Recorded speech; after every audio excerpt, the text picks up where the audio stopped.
Apakah Taiwan jadi diserbu Tiongkok?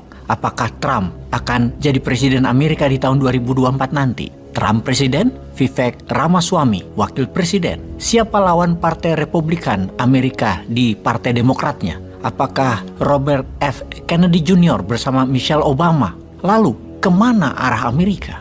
Jika salah satu dari dua kandidat dari mereka jadi POTUS, apakah BRICS akan jadi kekuatan militer atau aliansi pertahanan? Mengapa pertanyaan itu muncul? Karena anggota BRICS yang bersebelas tersebut, negaranya banyak yang punya senjata nuklir, seperti Rusia, Tiongkok, termasuk Iran, di mana Saudi ke depan akan juga punya senjata nuklir.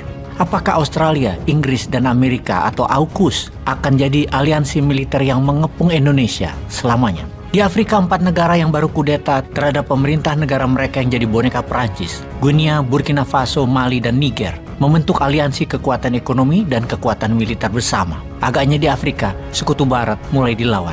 BRICS melawan dolar, Tiongkok melawan Amerika dalam bidang ekonomi dan distribusi. Jadi, Indonesia ke depan bagaimana? Indonesia melihat dunia seperti begini, kemana arahnya? Kemana keberpihakan Indonesia dalam 20 tahun ke depan? Indonesia di dalam negeri masih ada masalah stunting, masalah gizi. Masih belum swasembada pangan. Masih terjadi brain drain atau orang pintar Indonesia tidak ada akses berkarya di Indonesia sehingga mereka keluar negeri, menyebabkan kering pemikir.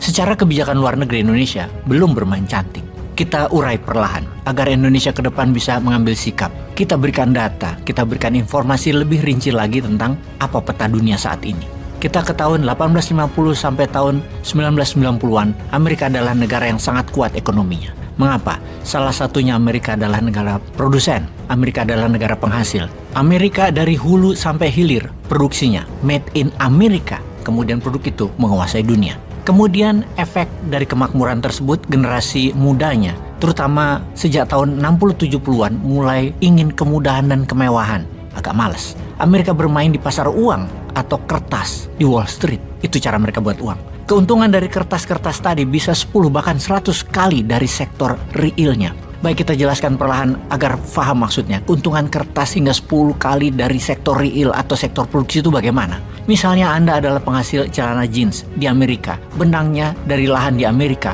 pemintal benang di Amerika, kainnya di Amerika, jahitannya di Amerika, produknya ke seluruh dunia. Nilai perusahaan Anda, katakanlah for the sake of discussion, $100 juta. Lalu Anda perlu $30 juta karena Anda mau ekspansi. Anda jual perusahaan Anda sahamnya 30% di Bursa New York. Anda dapat $30 juta.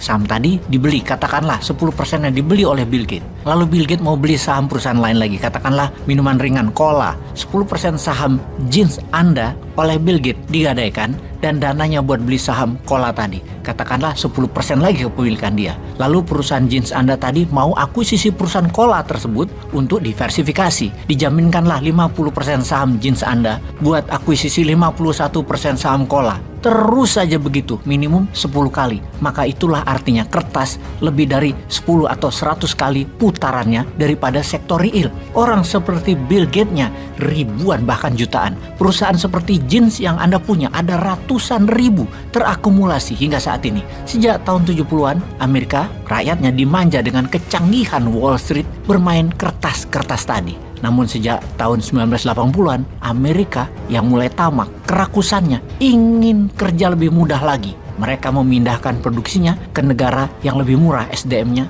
dan mendekati produksi bahan baku, terutama ke Tiongkok, Korea Selatan, dan Taiwan. Yang mana Tiongkok memanfaatkan kekuatan rakyatnya dan tekanan politik pemerintahnya ke rakyatnya untuk memproduksi. Ingat ya, investasinya sektor produktif yang boleh dimasuki ke Tiongkok. Itu hebatnya Tiongkok. Tidak boleh masuk ke Tiongkok investasi asing itu di tambangnya Tiongkok. Mineral tambang adalah last resource. Itu aset vital. Tidak akan ada asing masuk ke Tiongkok atau ke Korea Selatan atau ke Taiwan yang boleh sentuh sumber alam mereka. Harus lokal pribumi atau negara mereka sendiri yang mengelolanya. Sektor produksi itu membuat tenaga kerja Tiongkok jadi terampil. Di kemudian hari, efeknya ke Amerika ternyata kelas menengah Amerika jadi mati, UKM-nya mati, kelas tengahnya mengecil, kelas atasnya meninggi, kelas bawahnya melebar.